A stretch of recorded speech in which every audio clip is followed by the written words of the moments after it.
High বন্ধুরা, তোমরা সবাই কেমন আছো? কিচেন ইউটিউব চ্যানেলে তোমাদের সবাইকে স্বাগত জানাই।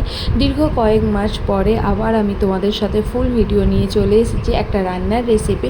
তোমরা তো জানো কিচেন মানে রান্নার রেসিপি তোমাদের সাথে শেয়ার করে। তো আজকের একটা অসাধারণ রান্না তোমাদের সাথে শেয়ার করছি, যেটা ফার্স্টে আমার রান্নাগুলো দেখে আমার ফ্যামিলির লোকেরা বলেছিল ক্যাপসিকাম দিয়ে চিকেন, এটা আমি খাবো না। কিন্তু এমনভাবেই রান্নাটা বানিয়েছিলাম যে সবাই চেটে পুটে খেয়েছিল। তো কিভাবে বানালাম সেটাই তোমাদের সাথে শেয়ার করে নিই। তো ফার্স্টেই দেখেছিলে আমি দুটো মিডিয়াম সাইজের পেঁয়াজকে কিউব কিউব করে কেটে নিয়েছিলাম, আর তার সাথে না একটা মিডিয়াম সাইজের ক্যাপসিকামকেও কিউব কিউব করে কেটে নিয়েছিলাম। সেটাকে ভালো করে মিক্সিতে বেটে নিয়েছিলাম। তার সাথে কয়েক কোয়া রসুন, ওই ধরো 10টা মতো রসুন আর কয়েকটা কাঁচা লঙ্কা, যেই রকম তোমরা ঝাল খাবে ঠিক সেই রকম কাঁচা লঙ্কা বেটে নিয়েছিলাম। আর ওই মিক্সিতেই আমি একটা টমেটো বেটে নিয়েছিলাম। তো বাটা হয়ে গেছে। আর এইদিকে চিকেনটা ধুয়ে পরিষ্কার করে জল ঝরাতে রেখে দিয়েছিলাম, সেটা তোমাদের সাথে শেয়ার করিনি। তো জলটা যখন ঝরা হয়ে গেছে, তো একটা বড় বাটি নিয়েছিলাম যেটাতে মাখাতে সুবিধা হবে। তাতে আমি সমস্ত চিকেনগুলো দিয়ে দিয়েছিলাম। এবার তাতে আমি সমস্ত মশলাগুলো দিয়ে দিয়েছিলাম, যেমন পেঁয়াজ ক্যাপসিকাম বাটা, রসুন কাঁচা লঙ্কা বাটা আর টমেটো বাটা, আর কিছু গুঁড়ো মশলা অ্যাড করেছিলাম। যেমন করেছিলাম হলুদ গুঁড়ো 2 থেকে 3 চামচ, আর লঙ্কা গুঁড়ো, শুকনো লঙ্কা গুঁড়ো, যেটা ঝাল অনুযায়ী তোমরা ব্যবহার করবে। আমার একটু ঝাল খাই তাই ঝালটা একটু বেশি দিয়েছিলাম। আর তার সাথে একটুখানি সর্ষের তেল দিয়েছিলাম যাতে মাখানোটা খুব সুন্দরভাবে হয়। আর দেখো খুব মাখিয়ে প্রায় আমি 1.5 ঘন্টার মতন রেখে দিয়েছিলাম। তো তোমরা চাইলে 30 মিনিটস মতো রাখতেই পারো। তো আমার হাতে টাইম ছিল, তো সেই জন্য আমি একটু রেখে দিয়েছিলাম। তো রেখে দেওয়ার পরে দেখো ফ্রিজ থেকে বের করে কিছুক্ষণ নর্মালভাবে রেখে দেওয়ার পরে আমি কড়াই বসিয়ে দিয়েছিলাম। কড়াইয়ের তেলটা যখন হালকা গরম হয়ে গেছে, আমি 2টো তেজপাতা ছিঁড়ে দিয়েছিলাম। আর আমার না একটু অভ্যাস আছে তেজপাতা ধুয়ে দেবার, তো ধুয়ে দিয়েছিলাম, সেই জন্য তেলটা একটু ছিটকিয়েছে। তো প্রবলেম নেই। তো দেখো তাতেই আমি গরম হয়ে যাওয়ার পরেই আমি এখানে চিকেনগুলো দিয়ে দিলাম। এবার এখানে না আমি নুন অ্যাড করিনি, কারণ নুন অ্যাড করলে মাংস থেকে যে জলটা বেরিয়ে যায়, তাতে কি বলো তো মশলাটা মাংসের গায়ে লাগে না, ওই জন্য আমি নুন অ্যাড করিনি। তো নুনটা আমি পরেই অ্যাড করব। তো এখন দেখো আমি তেলেতে সমস্ত চিকেনগুলো দিয়ে দিচ্ছি। আর তোমরা বলো তো কে কে আছো চিকেন লাভার? আমি চিকেন খেতে ভালোবাসি, তবে মাটনের থেকে চিকেনটা আবার প্রচুর ভালো লাগে। তবে প্রতিদিন কি বলো তো চিকেনের আর কি রান্না করব আমি ঠিক ভেবে পাচ্ছি না। প্রতিদিন এক রান্না বাড়ির লোক খেতে চায় না, তো আবার অন্য রকম রান্না করতেও ইচ্ছা করে, সেটাও আবার প্রথম পছন্দ করতে চায় না, কারণ বলে কীরকম। তারপরে তো রান্না বানিয়ে দেওয়ার পরে ওদেরও ভালো লাগে। আশা করি তোমাদেরও ভালো লাগবে আমার রান্নাগুলো। তো দেখো চিকেনটা সমস্তটা আমি কড়াই দিয়ে দিলাম। এবার আমি ভালো করে কষিয়ে নেবো। আর চিকেন মানেই তো একটু ভালো করে কষিয়ে নেওয়া। তো এইভাবে ভালো করে কষাবো। ধরো আমি 20 মিনিটস মতন কষাবো, যাতে চিকেনটা জল দেওয়ার আগেই অর্ধেক সেদ্ধ হয়ে যায়। তো দেখো সমস্ত চিকেনটা দিয়ে দেওয়ার পরে বাটিতে যে কটা মশলা লেগেছিলো, তো হাত দিয়ে ঝেড়ে নিলাম। এটা তো বাঙালিরই স্বভাব যে বাটিতে একটু মশলা যাতে না লাগে। তো দেখো দেওয়ার পরে বেশ কিছুক্ষণ ধরে কষিয়ে নিলাম। দেখো কষানোর পরে চিকেনের গা থেকে বেশ ভালোই জল বেরিয়ে গেছে, আর একটু জল বেরোবে আস্তে। এখানে না আমি একদম গ্যাসটা লোতে দিয়েছিলাম, আস্তে আস্তে হোক, অসুবিধা নেই। আর যদি তোমাদের তাড়া থাকে তো একটু জোরে দেবে, তবে মনে করি একটু আস্তে দিলে কি বলো তো চিকেনের টেস্টটা চলে আসে।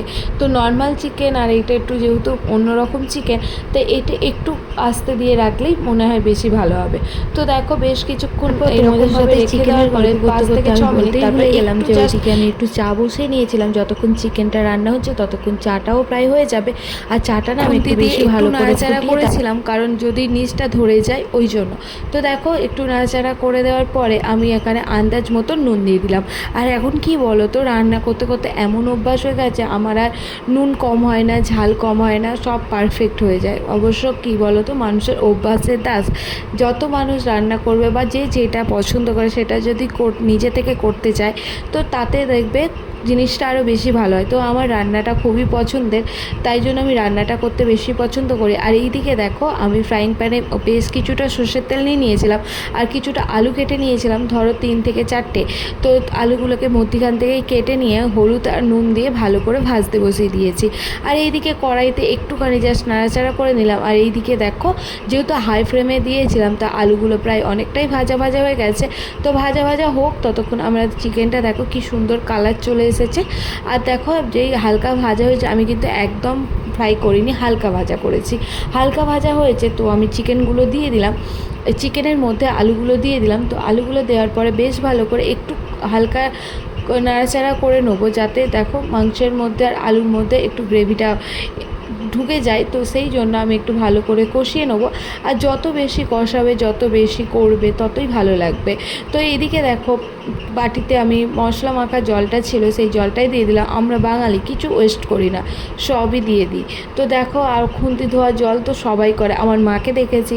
তো দেখো তারপর একটু গরম মশলা দিয়ে দিলাম, ওই 1 চামচের মতন ছড়িয়ে দিলাম।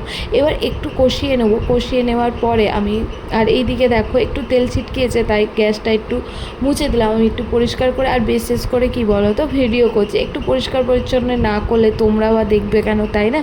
তো দেখো ভালো করে কষিয়ে নিচ্ছি। আর এই সময় গ্যাসের ফ্লেমটা জোরে দিয়ে দিয়েছিলাম, যেহেতু জল দিয়ে দিয়েছিলাম, আর জলটা না হালকা গরম করেছিলাম। তো এইদিকে দেখো চিকেনটা হচ্ছে, আর ওইদিকে দেখো ভাতও বসিয়ে দিয়েছিলাম। আর তোমরা কি জানো, আমি চা খেতে ভালোবাসি, যতক্ষণ ভাত আর চিকেনটা সেদ্ধ হচ্ছে, আর এইদিকে দেখো চিকেনটা প্রায় সেদ্ধ হয়ে গেছে, আস্তে আস্তে লো ফ্লেমে ভাতটা হোক, ততক্ষণ আমরা চা খেয়ে নিই। আর এইদিকে দেখো কত বাসন পড়েছে, আর বাসন পড়লে বাসন না মেজে না আমি ঠিক খেতে পারি না। তো দেখো বাসনগুলো মেজে নিচ্ছি, আর খাওয়ার পরে আর বাসন মাজতেও ইচ্ছা করে না। তো দেখো এইভাবে বাসনগুলো আমি মেজে নিলাম।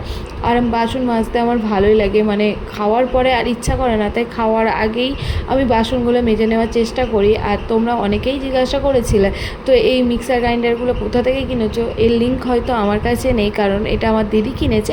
তো আমি জেনে তোমাদের কাছে পাঠিয়ে দেবো। তো দেখো পরিষ্কার হয়ে গেছে। এবার এক এক করে সমস্ত জিনিসগুলো ধুয়ে নিলাম। এবার এইটা একটু জল ঝরুক। আর রান্নাঘরটা যেহেতু একটু ছোটো, এখন আমি না ওই জল ঝরানোর জায়গাটা কিনিনি, বাকেটটা। তো এইদিকে দেখো চিকেনটা কি সুন্দর দেখতে হয়েছে, আর ভাতও হয়ে গেছে। আর তোমরা জিজ্ঞাসা করো বারবার ভাতটা কীভাবে ঝরাও, তো একটা ছানটা আছে, ভাতটা ওইভাবে ঝরিয়ে নিই। আর এইদিকে থালাতে ভাতও বেড়ে নিলাম, আর তার সাথে দেখো চিকেনটাও ঢেলে নিলাম। তো একটু জল, একটু গ্রেভি গ্রেভি রেখেছিলাম, কারণ ভাত দিয়ে খাবো, অনেকে খাবে তো তাই। তো চিকেনটা কেমন হয়েছে তোমরা বলবে দেখে, আর এইভাবে রান্না করবে, আশা করি তোমাদের ভালো লাগবে।